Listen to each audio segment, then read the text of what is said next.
Okay, सो आज का हमारा जो टॉपिक है वो है वेब होस्टिंग सर्विसेज। कि वेब होस्टिंग सर्विसेज क्या होती हैं, किस तरीके से यूज होती हैं, उसके बारे में जो है हमें आज डिटेल से बात करनी है। ठीक है। सो प्रीवियसली हमने जो है डेफिनेशंस देखी थी तमाम चीज़ों की। हमने कहा था कि थोड़ा सा बेसिक आइडिया हो जाए कि इंटरनेट क्या है, वेब सर्विस क्या है, वेब होस्ट क्या है, जो है वेब सर्वर वगैरह के बारे में हमने इन्फॉर्मेशन ली थी। अब हम क्या करेंगे, थोड़ा सा इन डेप्थ जाएंगे, इन चीज़ों को एनालाइज करने की कोशिश करेंगे। तो इसलिए ये भी कहता है कि as noted in the definitions, ठीक है, above जो प्रीवियसली हमने लेक्चर में देखी थी, in order to publish a website online, the author needs a web host which stores all the pages that makes up the website। ठीक है, कि आपके पास वेबसाइट बेसिकली क्या होती है। मैंने आपको कहा था कि वेबसाइट के बैक पे काम किया जाता है, उसके साथ चीज़ें रिलेट की जाती है, उसके साथ चीज़ें कनेक्ट की जाती हैं।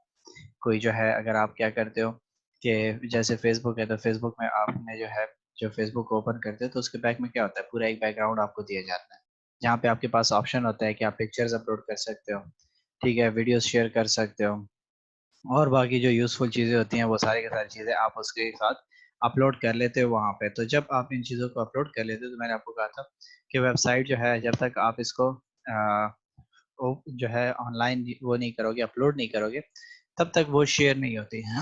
आप खुद तो बना लोगे वेबसाइट, लेकिन जब तक इंटरनेट पे इसको लॉन्च नहीं करोगे, तब तक वो लोगों को एक्सेसिबल नहीं होगा। सो अब यही बात ये भी कह रहा है कि आपकी जो है क्या है, कि आप जो है वो सारे का सारा आपका जो वेब पोस्ट होता है, वो सारा के सारे जो है पेजेस जितने उसके आपने इस्तेमाल किए होते हैं, जितना स्पेस आपने इस्तेमाल किया होता है, वो जो है सारा का सारा यूटिलाइज करता है। सो कहता है कि the web host then makes the website available to computers across the globe via the internet and can be found through a domain name such as Microsoft. ठीक है, कि आपके लिए जो है क्या हो जाता है कि वो एक चीज़ की फैसिलिटी दे देता है। किस चीज़ की फैसिलिटी? कि जब आप इसको क्या करते हो, ऑनलाइन कर देते हो, अपलोड कर देते हो, शेयर कर लेते हो, तो आपके पास जो है वो वेबसाइट सबको नज़र आती है, वो एक्सेसिबल होना शुरू हो जाती है। जैसे गूगल हो गया, माइक्रोसॉफ्ट हो गया, बाकी जितने भी आपके पास वेबसाइट्स वगैरह हैं, वो सारी की सारी क्या हैं, उसको रन करने के लिए, ऑपरेट करने के लिए उसके बैक पे आपके पास वेब होस्ट होता है। सो कहता है कि when someone enters a domain name in their web browser address field by typing in www.microsoft.com, their web server will locate the IP address of the website whose domain name they have entered. The web server then loads, takes a copy of the website pages from the domain name web host into the web browser. कि जब आपने देखा होगा कि आप जो है क्या करते हो कि वेबसाइट कोई एंटर कर देते हो, लेट्स से आप लिख लेते हो कि जी www.google.com लिख लेते हो और एंटर कर लेते हो, तो नेट थोड़ा सा स्लो हो तो आपको राइट लेफ्ट कॉर्नर में आपको जो है इंटरनेट एक्सप्लोरर के या जो है गूगल क्रोम के आपके पास एक लाइन नजर आएगी, जिसमें जो है फाइल्स चल रही होती है, डिफरेंट नेम नजर चल रहे होते हैं। ये क्या होता है बेसिकली, वो उस आईपी एड्रेस पे पहुंचने की कोशिश कर रहे होते हैं, और उस जो है डोमेन नेम के साथ वो सर्च करते हैं कि जी इस नाम का कौन सी जो है वेबसाइट अवेलेबल है। तो वो जो है उसके साथ लिंक हो जाता है, और वेब होस्ट क्या करता है कि आपको फिर उस वेबसाइट की एक कॉपी शो करता है, क्योंकि अभी एक वेबसाइट जो है वो पूरी दुनिया में यूटिलाइज हो रही है, तो उसकी डिफरेंट कॉपीज जो है सबको शो की जा रही है, तो लोगों को अवेलेबल किया जाता है कि वो जो है इसके जरिए से उस वेबसाइट के साथ कनेक्ट हो, उसको यूटिलाइज करे। तो आप अक्सर जो है कभी कभार सिचुएशन देखिए, कुछ ऐसे वेबसाइट्स होती है जिनका लिंक डाउन हो जाता है। क्यों डाउन हो जाता है? क्योंकि उस पे प्रेशर ज़्यादा आ जाता है, उस पे लोड बहुत ज़्यादा आ जाता है, तो वो स्लो हो जाती है वेबसाइट। सो इसलिए कहता है कि when a company wants to publish their website, they will need to locate and sign up, pay for a web hosting service. तो जब कभी भी आपको क्या करना होगा, अपनी वेबसाइट बनानी होगी, आप कल को जो है अपना जो है क्या कर लेते हो, फॉर्म ओपन कर लेते हो और अपने फॉर्म की जो है वेबसाइट बनाना चाहते हो, तो आपको क्या करना पड़ेगा कि उसकी जो है अपनी एक फीस देनी पड़ेगी, जो आपको क्या करेगा, वेब होस्टिंग सर्विसेज आप जो है अवेल करोगे। तो जो आपको जो है क्या होगा, एक स्पेस काइंड आपको प्रोवाइड करेगा, एक फैसिलिटी प्रोवाइड करेगी, जहाँ से आप जो है क्या करोगे, वेबसाइट वगैरह को प्रोवाइड करोगे, दूसरों को अपनी जो है वेबसाइट शो करोगे। सो कहता है कि locating one should not be a problem given there are literally thousands of web hosting services across the world। ये कि वेब होस्टिंग सर्विसेज कोई ऐसी यूनिक चीज़ नहीं है कि आप कहो कि जी मुझे कहाँ से मिलेगी, मैं कैसे इसको जो है बनाऊंगा, मुझे वेबसाइट कैसे मिलेगी। हज़ारों लोग बैठे होते हैं, उनको आप जो है फ़ी दे देते हो, वो आपके लिए सारा का सारा जो है वेबसाइट्स वगैरह तैयार कर लेते हैं। आपको कहते हैं कि जी हमने जो है इसको लोड कर दिया, उनका वहाँ पे जो है अपना आईटी के जितने भी बंदे होते हैं, वो लोग इसके स्पेशलाइज्ड होते हैं, तो वो पूरा का पूरा प्रोसीजर जानते हैं। So कहता है कि however there are a number of factors that need to be considered when choosing a web host that will explore in more detail below। ठीक है, कि कुछ चीज़ें हैं जिनको आपने ख़्याल रखना होगा जो आगे जाके हम देखते हैं। लेकिन उससे पहले हम कहते हैं कि जी वेब होस्टिंग की फ़ीस जब हम देते हैं तो वो 2 चीज़ों पे डिपेंड करती है। ठीक है, एक चीज़ आपके पास क्या है कि how much disk space your site will use, a bit like renting an office, the bigger the office rented the higher the cost, the bigger the website the higher the cost. कि आप जितने ज़्यादा fees दोगे उतना ही website पे जो है या वेब होस्ट आपको क्या करेगा, ज़्यादा डिस्क स्पेस प्रोवाइड करेगा। आपकी वो वेबसाइट सिर्फ इसके लिए नहीं होगी कि पिक्चर्स रखो। जितना ज़्यादा स्पेस लोगे, उतना उसकी फ़ीस ज़्यादा दोगे, वो आपको क्या करेंगे, ज़्यादा वेबसाइट स्पेस देंगे। आप वहाँ पे वीडियोज़ भी अपलोड कर सकते हो, ऑडियोज़ भी कर सकते हो, बाकी फैसिलिटेशन भी प्रोवाइड करते हैं। So depends on the number of fee you are paying. So जितनी फीस आप दोगे उतना ही आपको स्पेस मिलेगा, आप उसको यूटिलाइज करोगे और वहाँ पे आप जो है क्या करोगे, वेबसाइट्स को अपने जो है यूज़ कर सकोगे। जो जो पर्पसेस के लिए आप यूज़ करना चाहते हो वो सारे के सारे पर्पसेस उसमें जो है पूरे हो सकते हैं इसके ज़रिए से। सेकंड बात कहता है कि the bandwidth a site will use. Bandwidth आपके पास जो है जितनी होती है, बैंडविड्थ आपके पास क्या है, स्पीड ऑफ कनेक्टिविटी है कि आपके पास जो है डेटा पर सेकंड के हिसाब से या पर मिनट सर सेकंड के हिसाब से किस तरीके से ट्रांसफर होता है। सो बैंडविड्थ बेसिकली क्या है? यहाँ पे इन्होंने आपको थोड़ा-सा इसकी डेफिनिशन भी दे दी है। कहते हैं कि bandwidth describes the maximum data transfer rate of a network और internet connection and measures how much data can be sent over a specific connection in a given amount of time. कि खास वक़्त के दौरान आपका कितना जो है डेटा ट्रांसफर हो रहा होता है, ठीक है? इंटरनेट के ज़रिए से या नेटवर्क के ज़रिए से। आप जो है अक्सर देखते हो कि आपके जो हुआवे मोबाइल फ़ोन लोगों के पास होता है, तो उसके जो है ऊपर जब आप देखते हो तो वहाँ पे केबीस वगैरह चल रहे होते हैं, ठीक है? जब आप इंटरनेट यूज़ कर रहे होते हो, तो कोई पेज वगैरह यूज़ करते हो या कोई ऐप वगैरह यूज़ करते हो, तो वहाँ पे ऊपर हमेशा केबीस वगैरह चल रहे होते हैं। तो ये आपकी बैंडविड्थ बता रही होती है कि आपके पास क्या है, बेसिकली एक ख़ास टाइम के दौरान कितने की जो है एमबी या केबी डेटा आपके पास ट्रांसफ़र हो रहा है। So कहते हैं कि to help visualize the concept of bandwidth, compare a narrow lane road to a large 5-lane superhighway. On average, much more traffic should be able to flow at any one time down the 5-lane superhighway than the narrow one lane. ठीक है कि simple सी इन्होंने example दिया कहता है कि अगर आपके पास क्या है, एक सिंगल रोड पे जाओगे तो क्या होगा, स्लो मूवमेंट होगी ट्रैफिक की। अगर आप क्या करोगे, एक 5 वे जो है हाईवे आपके पास बनी हुई हो, एक ओपन जैसे अगर आप देखें तो हाईवे हो गया, मोटरवे हो गया, तो मोटरवे पे क्या होता है कि एट अ टाइम आपके पास जो है 3 लाइन्स बने होते हैं, तो उस पे क्विकली डेटा ट्रांसफर हो रहा होता है, गाड़ियाँ जो है चल रही होती हैं। इसी तरीके से अगर आपके पास जो है बैंडविड्थ उसकी ज़्यादा होगी, उसकी जो है स्पीड ज़्यादा होगी, ठीक है? आपके पास जो है कितना ज़्यादा ट्रांसफ़र डेटा हो सकता है, तो उसी तरीके से आपके जो है क्या होगी, स्पीड भी बेहतर होगी, आपका डेटा जितना क्विकली ट्रांसफ़र होगा। आप क्या करते हो कि सिम को जो है 2G और 3G से कन्वर्ट करके 4G की तरफ लेकर आते हो, ठीक है? तो जब 4G में आप कनेक्ट करते हो तो आपके पास क्या हो जाता है कि आपके जो है वही सिम जो है क्विकली काम करना शुरू कर दिया जाए, आपका डेटा जो है वो जल्दी-जल्दी ओपन होना शुरू हो जाता है। ठीक है, तो क्या होता है बेसिकली कि उसकी बैंडविड्थ ज़्यादा हो जाती है। उस पे डेटा क्विकली मूव होना शुरू हो जाता है और ज़्यादा से ज़्यादा डेटा ट्रांसफर होना शुरू हो जाता है। सो की कंसिडरेशन जो हमने प्रीवियसली की, हमने कहा कि कौन-सी चीज़ों का आपको ख़्याल रखना पड़ेगा, ठीक है? जब आप क्या करोगे, वेब होस्ट को सेलेक्ट करोगे, तो उसमें सबसे पहले इंपॉर्टेंट चीज़ आपके पास अप टाइम परसेंट आ जाता है। अप टाइम परसेंट बेसिकली क्या होता है, उसके अपोज़िट जो है हम पहले डाउन टाइम को टाइम को समझ लें, तो आपको अप टाइम ईज़िली समझ आ जाएगी। डाउन टाइम बेसिकली कहते हैं कि आपके पास वो टाइम कि जब आपका जो है वेबसाइट का लिंक डाउन हो, ठीक है? अक्सर आप जो है बैंक वगैरह में जाते हो तो वो आपको कहते हैं कि जी सर आज जो है लिंक डाउन है, या जो है वो आपकी वेबसाइट ओपन करते हो वो ओपन नहीं हो रही थी। तो आपके पास ये डाउन टाइम है कि कितना टाइम आपके पास जो आपकी वेबसाइट अनअवेलेबल होगी वेब सर्वर के प्रॉब्लम की वजह से, ठीक है? और इन्होंने जो है सिंपली एग्जांपल दिया, जैसे कि आप दुकान पे जाते हो तो वहाँ पे क्या लिखा होता है, लेट्स से नमाज़ का वक़फ़ा, खाने का वक़फ़ा, तो अब ये आपके पास कितने टाइम तक बंद रहेगा? This is a kind of a down time. Second चीज़ आपके पास जो आ जाती है वो है अप टाइम। अप टाइम को जो है इन्होंने कहा हुआ है कि आपके पास अक्सर जो है हम नाइन्स में मेज़र करते हैं। अगर आपके पास जो है आ जाता है कि 5 नाइन्स लिखे हुए हैं कि 9999 ठीक हो गया, 99.999 लिखा हुआ हो, तो इसका मतलब आपके पास क्या है, कहता है कि आपके पास जो है आपका जो लिंक है वो जस्ट साल में 5 मिनट्स के लिए डाउन होता है। बाकी पूरा साल आपकी वेबसाइट जो है क्या होती है, एक्टिव रहती है। अगर आपके पास जो है क्या हो जाता है कि ये 9 जो है वो 3 हो जाते हैं कि 99.9% बन जाए।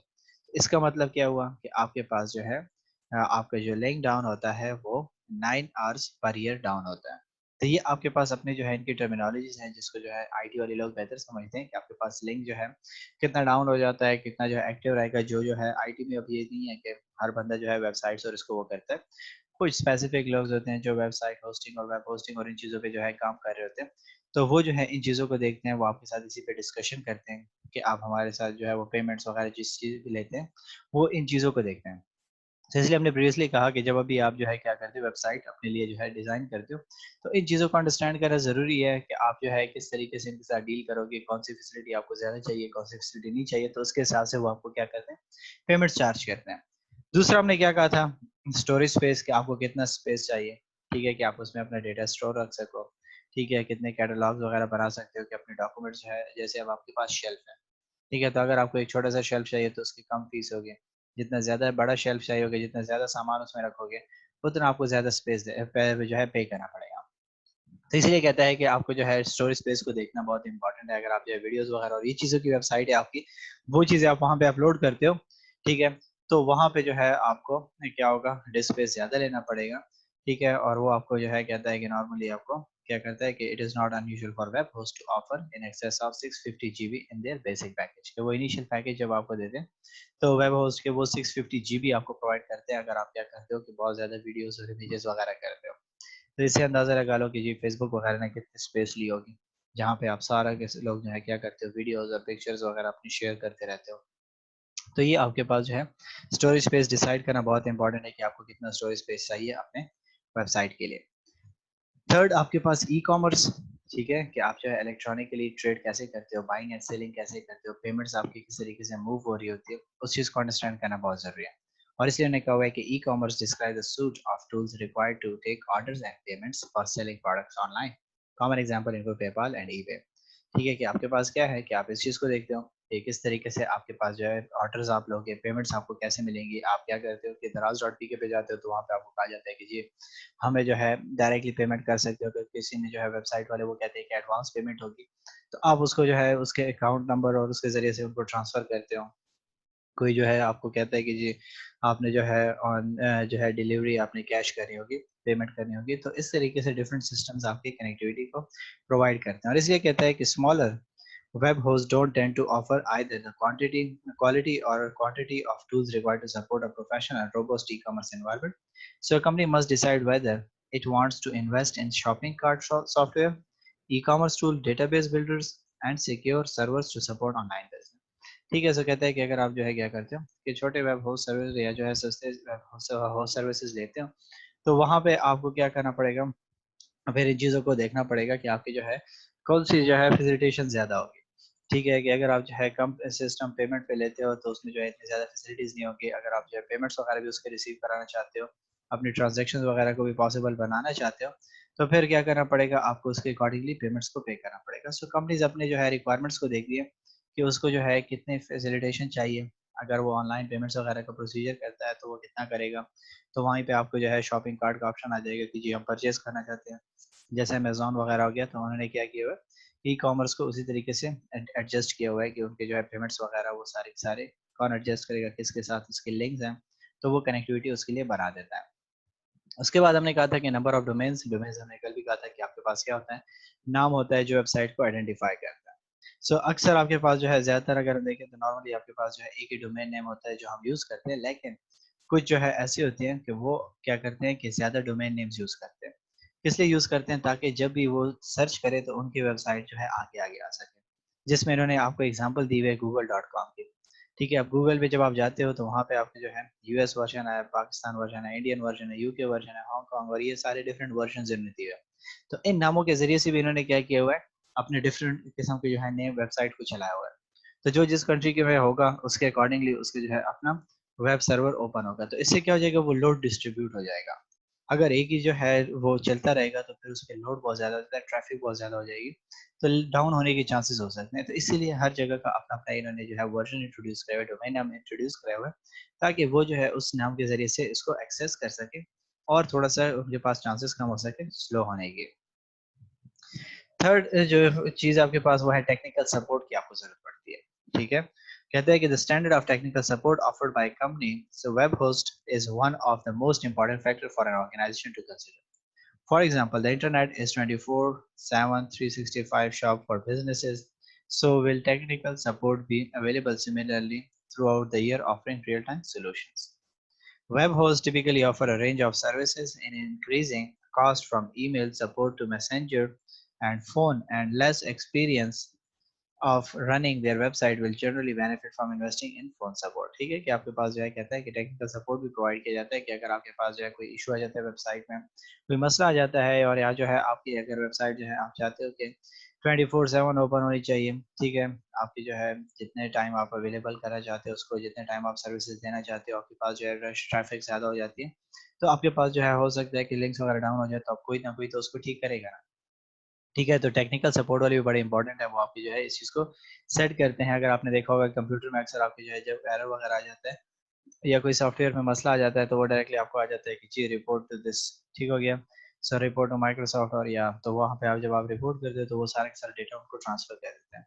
मोबाइल में जो है कोई ऐप वगैरह काम नहीं करता, तो वो आपको कहते हैं कि जी रिपोर्ट कर ले प्रॉब्लम। तो ये क्या होता है, आपके पास टेक्निकल सपोर्ट भी बहुत इंपॉर्टेंट है, जो क्या करेगी इस चीज़ को आपके लिए ठीक रखेगी, इस चीज़ों को इन लाइन रखेगी। अदरवाइज जो है अगर खराब हो गई तो फिर तो ये ऐसे ही पड़ा रहेगा। तो ठीक करने वाला बंदा भी बहुत इंपॉर्टेंट है उसके लिए।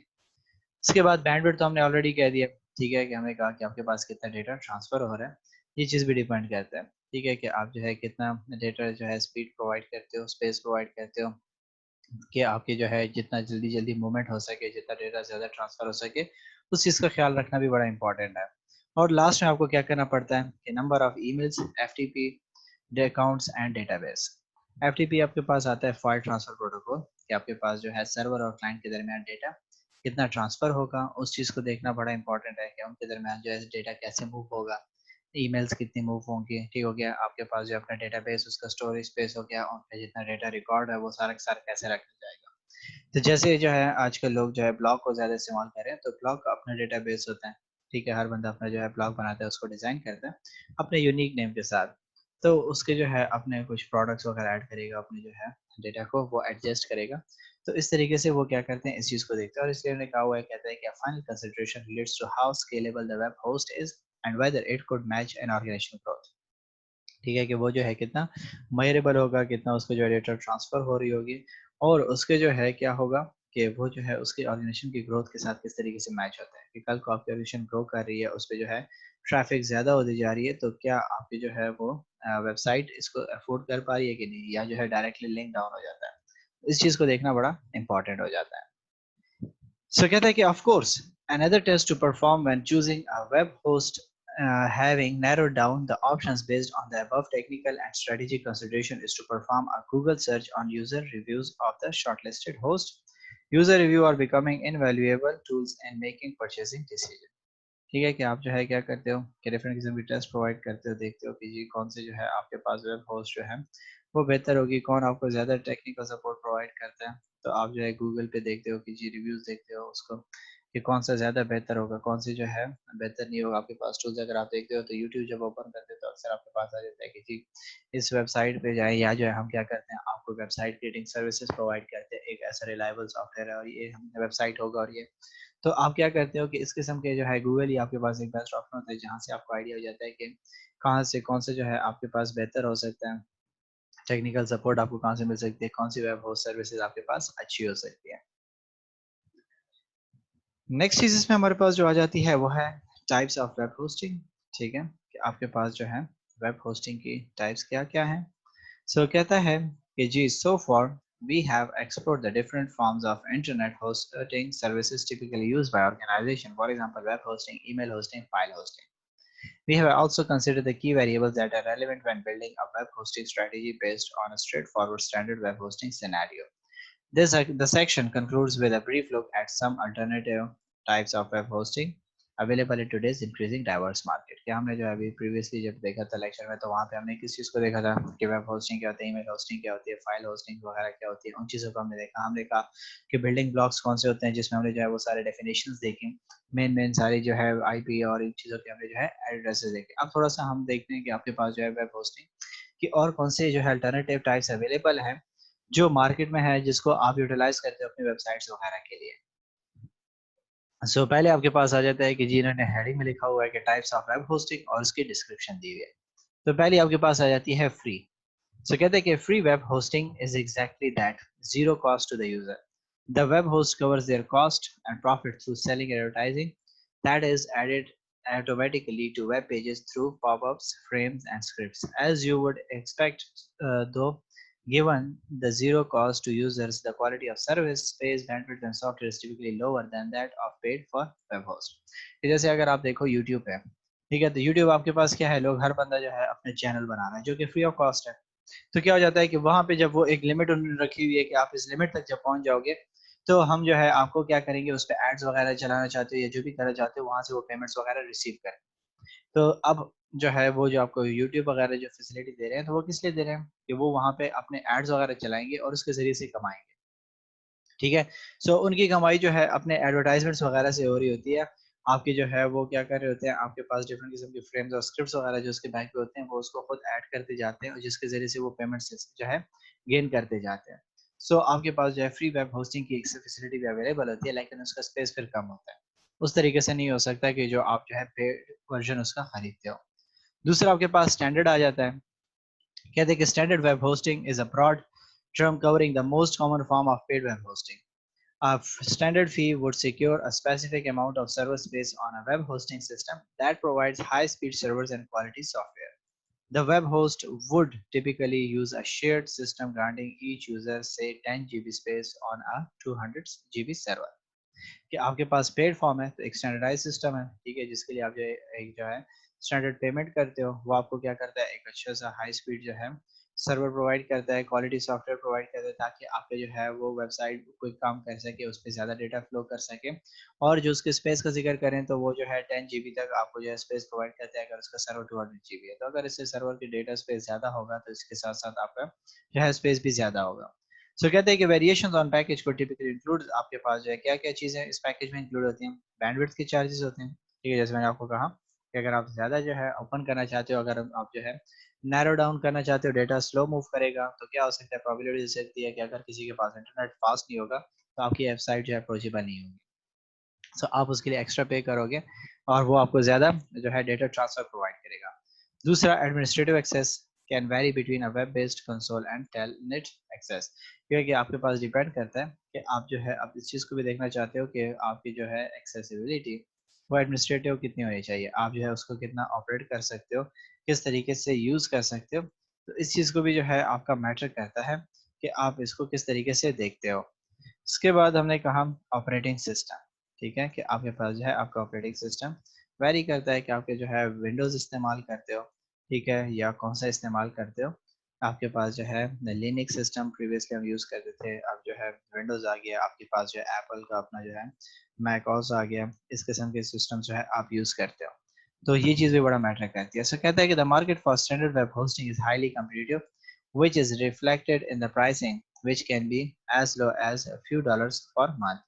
क्योंकि ऐसा आपके पास क्या होगा, स्टैंडर्ड वेबसाइट होस्टिंग जब आप करते हो तो वो बहुत ही कम्प्लीट है, क्योंकि एक नॉर्मल फीस होती है, उसकी कम फीस होती है, तो हर बंदा जो है कम फीस की तरफ जाने की कोशिश करता है, तो वहाँ पे वो ज़्यादा कंपटीशन होता है उसमें। इसके बाद आपके पास एक स्पेशल आ जाती है जिसको हम कहते हैं dedicated web hosting. Dedicated web hosting describes when the client pays for their own dedicated server machine for its website exclusive use. Dedicated web hosting is useful when a business needs a greater control over their website. The site owner will normally be granted something called root access, which allows them access to the server to make changes and control the site. One other key benefit of paying the premium for dedicated web hosting, apart from the extra space, is increased security this provides. There is a risk with the shared server as the norm with free and standard services that if one website is attacked or hacked, then other websites on the same shared server are typically vulnerable too. क्योंकि कि नाम से ही sure है कि आपने specifically dedicate कर दिया। तो जब आप dedicated web hosting service provide करते हो तो उसके आप जो है ज़्यादा भी चार्ज करते हो, प्रीमियम चार्ज करते हो, एक्स्ट्रा पेमेंट्स उससे लेते हो। जिसका फ़ायदा क्या हो जाता है कि आपको जो है वो एक्सेस दे देते हैं कि आप अपने वेब सर्वर में जो है चेंजेस कर सकते हो, अपने नीड्स के अकॉर्डिंगली आप भी जो है उसमें चेंजेस कर सकते हो। और आपके पास क्या हो जाता है, एक तो वो चीज़ फिर सेफ भी हो जाती है कि आपके जो है जो वेब सर्वर है, अब वो 2 हिस्सों में डिस्ट्रीब्यूट हो चुका है कि एक आपके पास उसका जो है एक्सेस है, एक जो है वो क्या है, एक दूसरे बंदे के पास भी उसका एक्सेस मौजूद है। ठीक है? तो आप उसको जो है, अगर आपका जो है वो हैक होने की कोशिश करता है कोई या हैक हो जाता है, तो वो बैक वाला तो आपके पास जो मेन सर्वर पे मौजूद होता है वो सेव होता है। तो इसलिए जो है कंपनीज कोशिश करती हैं कि वो अपना डेडिकेटेड अपना जो है वेब होस्टिंग सर्वर ले लें, ताकि वो जो है थोड़ा-सा इस चीज़ से रिलैक्स हो जाएँ कि बड़ी कंपनियाँ हैं तो वो अपने जो है डेटा और उसको ट्रांसफ़र नहीं चाहते कि वो जो है उनके वेबसाइट्स वगैरह हैक हो जाएँ, तो अपने आप को इस चीज़ से बचाने के लिए डेडिकेटेड वेब होस्टिंग सर्विसेज़ भी लेते हैं। नेक्स्ट आपके पास आ जाता है कोलोकेशन, ठीक हो गया? कोलोकेशन जैसे मैंने आपको कहा कि वो अपने जो है स्पेसेस होते हैं जो आप यूज़ करते हो जहाँ पे आपको जो है वो रेंट आउट किया जाता है।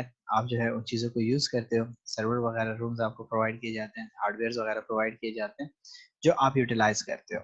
और इसलिए कहता है कि with free, standard and dedicated web hosting, it's the web host themselves who owns the server hardware, the physical computer, के वो जो है फिजिकल कंप्यूटर तो सर्वर के पास होता है, आपको जो है सिर्फ वो सर्विसेज वगैरह प्रोवाइड कर रहे होते हैं जिसको आप यूज़ करते हो। लेकिन कोलोकेशन आपके पास क्या कहता है कि colocation is similar to dedicated hosting in that a website resides on the dedicated server. However, with colocation, it's the website owner who owns the server, not the web host.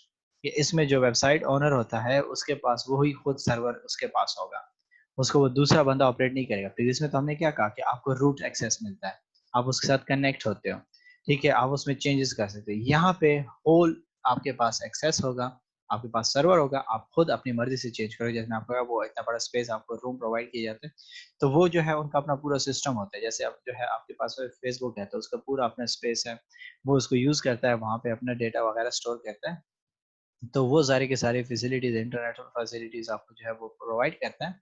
तो आप इस चीज़ को देखते हो और आप खुद ही इसको कंट्रोल करने की कोशिश करते हो। ठीक है? और इसलिए कहता है कि colocation is offered in 2 forms, इसकी 2 फॉर्म्स होती हैं, managed and unmanaged. With managed server service, the web host provides an IT department to manage the server, useful where a customer does not have their own IT department. With unmanaged service, the customer themselves handles all the administration and management of the server, covering things like software updates, the web server, and the site. तो आपके पास जो है कौन सा manage हो गया कि आपके लिए जो है जो एक्सपर्ट होता है जो आपको सर्वर प्रोवाइड करता है, वो बंदा जो है वो क्या करते हैं आपको सर्विसेज प्रोवाइड करते हैं। अगर उसकी अपडेशन हो, अपडेट करके देता है, उसमें चेंजेस करनी हो वो सारी की सारी करके देता है।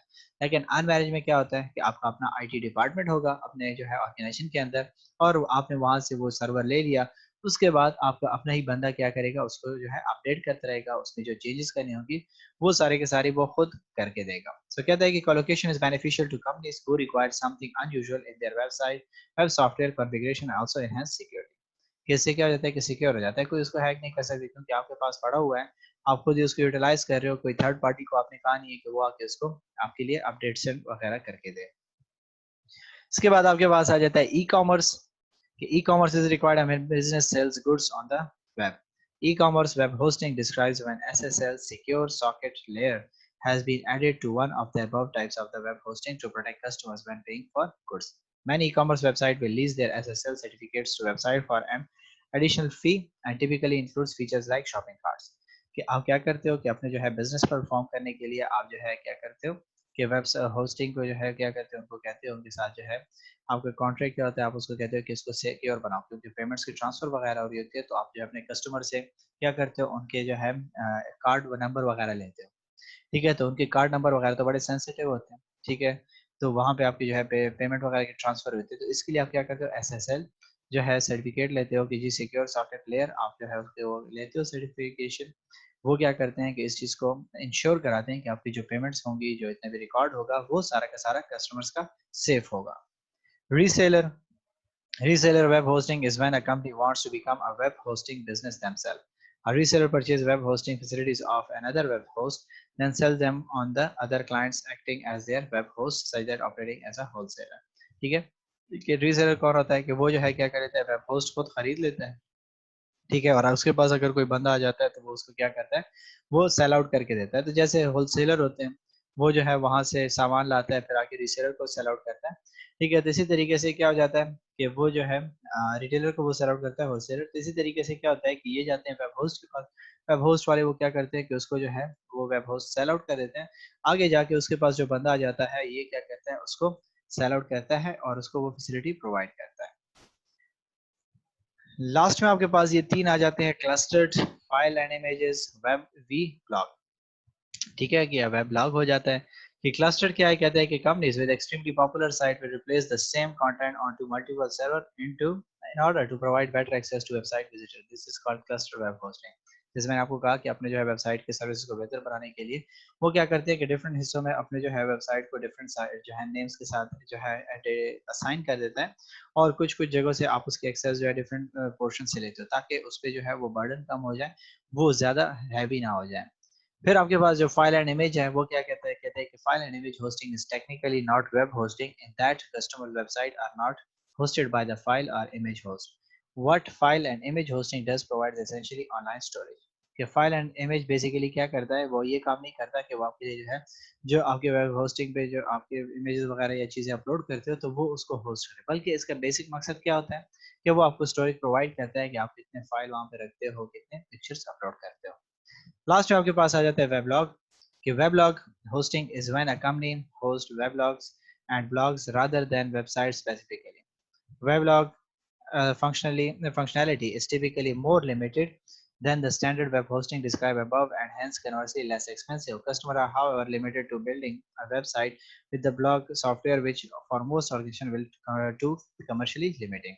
ठीक है कि आपके पास क्या रहता है कि वेबलॉग आ जाता है कि लोग अगर आप वेबसाइट वगैरह नहीं बना सकते तो आप जो अपना ब्लॉग बना लो ब्लॉग में आप क्या कर लेते हो आपको स्पेस मिल जाती है जिसमें आप अपने पिक्चर्स वीडियोस वगैरह शेयर कर सकते हो अ काइंड ऑफ अ वेबसाइट उसको यूज करते हो जैसे आपके पास पहले क्या होता था कि आप जो है पेज बना लेते थे और अपने जो है फेसबुक पे बिजनेस करते थे आप वहाँ पे अपनी चीजें प्रमोट करते थे अब ऐसा क्या हो गया फेसबुक जो है अपडेट होता गया आगे चला गया वो आपको क्या करता है अपना स्पेस प्रोवाइड करता है अपने बिजनेस के अलग पेजेस और ग्रुप्स वगैरह आपको बना कर देते हैं तो वो थोड़ा सा एक्सपेंसिव हो जाता है तो आसान लेवल पे आपके पास क्या होता है आप अपना पेज बना लेते हो और जहाँ पे सारी की सारी शेयरिंग करते हो तो वेब ब्लॉग भी जो आपके पास इस तरीके से हो जाता है कि वो भी जो है वो आपको एक स्पेस देता है आप वहाँ पे जाते हो खुद वहाँ पे अपनी सारी की सारी चीज़ें मेंटेन करते हो तो ये थोड़ा-सा लिमिटेड हो जाता है जबकि वेबसाइट जो है आपके पास क्या रहती है वो तो जब आप अपलोड कर लेते हो तो जैसे ही गूगल जाएगा www डॉट करेगा तो वो डायरेक्टली ओपन हो जाएगा। सो ये आज का हमारा टॉपिक था। यहाँ तक अगर आपका कोई क्वेश्चन है तो मुझसे पूछ सकते हैं।